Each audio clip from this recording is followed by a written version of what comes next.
नमस्कार, आप देख रहे हैं लाइव सिटीज। मैं हूं आपके साथ सौरभ राज। जीतन राम मांझी के महागठबंधन से आउट होने के बाद जेडीयू के राष्ट्रीय अध्यक्ष ललन सिंह ने कहा कि अब छोटी छोटी दुकानें बंद होनी चाहिए। इसका क्या मायने है, विस्तार से बात करेंगे। मेरे साथ सीनियर जर्नलिस्ट ज्ञानेश्वर हैं। ललन सिंह ने जो कहा कि अब बिहार में या कहीं पे भी छोटी छोटी दुकानें बंद होनी चाहिए, इसका क्या भावार्थ है? देखिए सौरभ जी छोटी दुकानों का मतलब छोटी पार्टियां हैं। जी और आपको याद होगा कि सबसे पहले बीजेपी ने ही इस पहल की शुरुआत की थी, लेकिन वहाँ क्षेत्रीय पार्टियों की बात कही गई जी थी। और क्षेत्रीय पार्टियां अपने अपने प्रदेशों में बहुत बहुत बड़ी पार्टी हो गई है। आरजेडी, जेडीयू, आप यदि उत्तर प्रदेश में चलेंगे तो सपा, बसपा, जी आप बंगाल में चलेंगे तो टीएमसी, जी दिल्ली में चलेंगे तो आप। लेकिन कल जिस तरीके से जीतन राम मांझी महागठबंधन से बाहर हुए जी या कर दिए गए, देखिए एक बात तो स्पष्ट हो चुकी कि उन्हें विलय के लिए कहा जा रहा था। जी 2024 के हालात भी कुछ ऐसे दिख रहे हैं अभी से, जिसमें छोटी पार्टियों को विलय के लिए ही गठबंधन कह रहा है। जी और ललन सिंह ने जो कहा है, इसका असर आगे और भी दिखेगा, सिर्फ महागठबंधन में नहीं, दूसरी ओर एनडीए में भी। देखिए जीतन राम मांझी के पास अब कोई रास्ता तो बचा नहीं। कोई रास्ता नहीं बचा। कोई रास्ता, सिर्फ एक रास्ता बचा जी। ना कि आप बीजेपी के साथ जाएं। तो क्या बीजेपी भी उन्हें बिना विलय कराए हुए, मतलब उनकी पार्टी हम का, जी उन्हें हिस्सा देगी सीटों में? यह समझने की बात हो। जी ठीक है ना? जी देखिए बीजेपी की बात करें, हमने पहले भी कई मौक़ों पर कहा है कि बीजेपी कई रणनीतियों से काम करती है। यदि गठबंधन दल में जी टिकटों का बंटवारा होता है, क्षेत्रों का बंटवारा होता है, तो बीजेपी की चालाकी यह भी होती है कि सीट आपके उम्मीदवार हमारे हैं। ये बीजेपी की रणनीति है। हाँ, और इसका दंश मुकेश सहनी ने झेला है जी कि उनके जो 4 विधायक जीत कर आए, एक दिवंगत हो गए थे, जी। बाकी 3 बीजेपी ने यह कहते हुए उन्हें अपने दल में शामिल करा लिया कि ये तो हमारे ही थे, हमने ही लड़ने के लिए उनको दिया था। जी तो देखिए जीतन राम मांझी अब बीजेपी के साथ पार्टी का विलय करेंगे नहीं करेंगे, यह उनका सवाल है। और विलय नहीं करने के सवाल पर ही वे महागठबंधन से आउट हुए हैं। लेकिन यह चुनौती और भी कई पार्टियों के साथ खड़ी हो गई है। देखिए उपेंद्र कुशवाहा ने जेडीयू छोड़ा, नई पार्टी बनाई राष्ट्रीय लोक जनता दल। जी कहने वाले कह रहे हैं, और उपेंद्र कुशवाहा की जो बॉडी लैंग्वेज है वह यह बता रही है कि सीटों का तालमेल हो गया है। 2 बार अमित शाह से मुलाकात हो चुकी है, जी जिसकी तस्वीरें सामने आई। जेपी नड्डा से भी मुलाकात हुई है। तो सीटों के तालमेल की बात रालोजद वाले कह रहे हैं, राष्ट्रीय लोक जनता दल वाले, मतलब उपेंद्र कुशवाहा की पार्टी वाले। लेकिन बीच में यह सवाल भी उठ गया था कि उन्हें विलय के लिए कहा जा रहा है। तब उपेंद्र कुशवाहा को इस बात का खंडन मीडिया के सामने आकर करना पड़ा था। लेकिन अब जब महागठबंधन ने, जी देखिए महागठबंधन ने यह कह दिया कि हम छोटी पार्टियों के साथ तालमेल नहीं करेंगे। देखिए उनके साथ कांग्रेस पार्टी है, जी राजद और जेडीयू है ही, जी। इसके अलावा लेफ्ट है। लिफ्ट। तो बीजेपी के पास ये कहने का मौका हो जाएगा कि आपके पास रास्ता क्या बचता है। हम तो ये भी कर रहे हैं, जी हम तो अपने सिंबल पर आपके उम्मीदवारों को चुनाव लड़ाने को भी तैयार हैं। वहाँ तो आपके लिए कोई मौका ही नहीं है, जी। क्योंकि आपको पता है कि महागठबंधन में सीटों का लोचा है, क्योंकि 40 सीटों में मैक्सिमम सीटें तो आरजेडी और जेडीयू को लड़ना है। जी अब देखिए ये जो साइड इफेक्ट है जी छोटी छोटी पार्टियों का, देखिए लोजपा इस्टेब्लिश पार्टी हो चुकी है। लोजपा। हाँ, लोजपा, जो मूल लोजपा की हम जी। बात करते हैं, जिसे रामविलास पासवान ने बनाया था। जी। अब 2 लोजपा है, लेकिन असली लोजपा किसे हम कहें? उत्तराधिकारी तो रामविलास पासवान के उत्तराधिकारी तो चिराग पासवान है, जी भले ही वो अकेले सांसद हैं, जी उनके कोई विधायक नहीं है।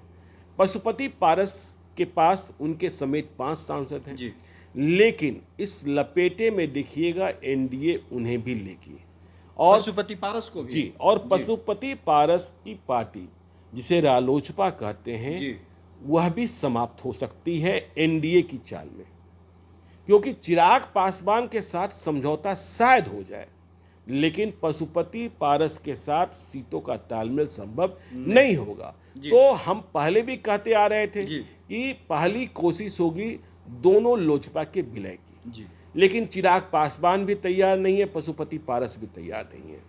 ऐसे में पशुपति पारस के लिए संकट के दिन आ गए हैं। या तो उनके उम्मीदवारों को बीजेपी के सिंबल पर चुनाव लड़ना होगा। आप इस बात को समझिए।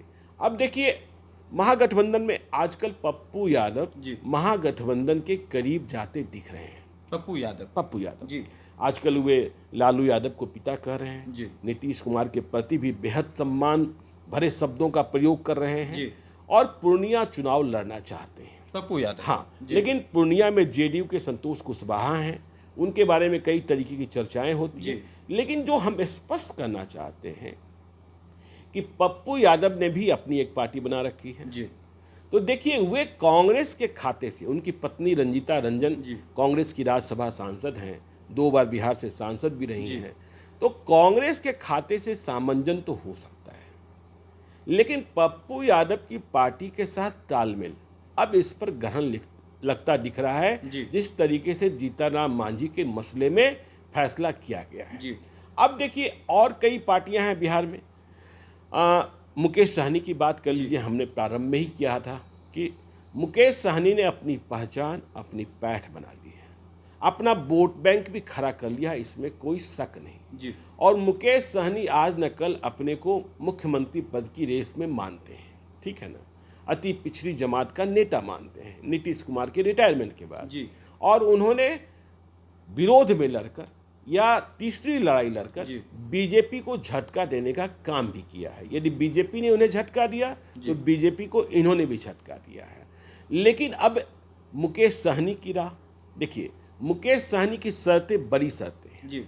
वो चाहते हैं कि बीजेपी के साथ तालमेल हो तो हमारी सीटें चिराग पासवान से कम न हो, और महागठबंधन के साथ तालमेल हो तो हमारी सीटें कांग्रेस पार्टी से कम न हो। देखिए, कांग्रेस पार्टी एक राष्ट्रीय पार्टी है।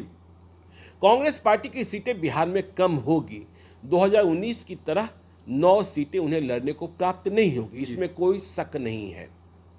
और हमने इसके बारे में विस्तार से आलोक के साथ चर्चा भी की थी कि जब राहुल गांधी और खड़गे आ रहे हैं 23 जून को पटना, तो उन्हें ये त्याग करने के लिए तैयार होकर आना पड़ेगा, ठीक है ना। तो मुकेश सहनी की पार्टी को अब दोनों देखिए, मुकेश सहनी किसी भी कीमत पर अपनी पार्टी का विलय नहीं करना चाहेंगे, ठीक है ना। लेकिन देखिए, अब क्यों छोटी छोटी पार्टियों की बात उठ रही है। बीजेपी का तो नारा है 400 पार, लेकिन बीजेपी अंदरूनी चुनौतियों को भी देख रही है। देखिए, अभी 2024 के चुनाव के पहले मध्य प्रदेश में, छत्तीसगढ़ में, राजस्थान जैसे प्रदेशों में चुनाव आना है। उनके नतीजे रिफ्लेक्ट करेंगे कि मोदी के प्रति कितना प्यार, बीजेपी के प्रति कितना प्यार। लेकिन हमने यह भी देखा था कि 2018 में भी इन प्रदेशों में चुनाव हुए थे, बीजेपी हार गई थी, लेकिन बाद में लोकसभा चुनाव में लोकसभा चुनाव 2019 में अपार सफलता मिली थी। अभी आपने देखा कर्नाटक में हार हुई, क्योंकि हम ये मानते हैं कि राज्यों के चुनाव का मूड अलग होता है और राष्ट्रीय चुनाव का मूड अलग होता है। लेकिन बीजेपी को यह लग रहा है कि संपूर्ण विपक्ष को एक करने की कोशिश बिहार के मुख्यमंत्री नीतीश कुमार के द्वारा की जा रही है। पटना में 23 जून को बैठक है, और आपको पता है कि पटना क्रांति की भूमि है। पटना का गांधी मैदान और दिल्ली का रामलीला मैदान, ये 2 हुंकार करने वाले मैदान हैं, हुंकार भरने वाले मैदान हैं। तो बीजेपी को लगता है, और जो नीतीश कुमार कहते हैं, ललन सिंह कहते हैं कि हम बहुमत से नीचे ला सकते हैं यदि उत्तर प्रदेश, बिहार, झारखंड, बंगाल मजबूती से लड़ लिए, मतलब 272 से नीचे। तो बीजेपी को भी यह है कि यदि हमने बहुत छोटी पार्टियों को उनके साथ हमने समझौता कर लिया, तो वैसी त्रिशंकु स्थिति में ये लोग बार्गेन कर सकते हैं, इधर से उधर हो सकते हैं, उधर से इधर हो सकते हैं। तो ये खतरा दोनों तरफ से है। इसलिए छोटी पार्टियों पर जीतनराम मांझी जैसे ही आउट किए गए या आउट हो गए, ठीक है ना, छोटी पार्टियों पर संकट गहरा गया है। और पारस की पार्टी पर सबसे ज्यादा संकट, मुकेश सहनी को बहुत कठोर होना होगा यदि उन्हें बड़ा बनना है। देखिए, यह भी सच है कि पहले कोई पार्टी छोटी ही बनती है, फिर वह पार्टी बड़ी बनती है। तो उपेंद्र कुशवाहा को अपने निर्णय पर अडिग रहना होगा, लेकिन अब दोनों ओर से यह चाल चली जाएगी कि आप विलय कीजिए, आप हमारे सिंबल पर चुनाव लड़िए और अपने को पूर्ण रूपेण समर्पित कर दीजिए। चलिए, तो 2024 तक इन छोटी पार्टियों के ऊपर सवाल उठते रहेंगे, चर्चा होती रहेगी। अगर अभी तक लाइव सिटीज़ को यूट्यूब पे सब्सक्राइब नहीं किए तो सब्सक्राइब कर लीजिएगा, फेसबुक पे भी लाइक कीजिएगा और ट्विटर पे भी हमें फॉलो कीजिएगा। धन्यवाद।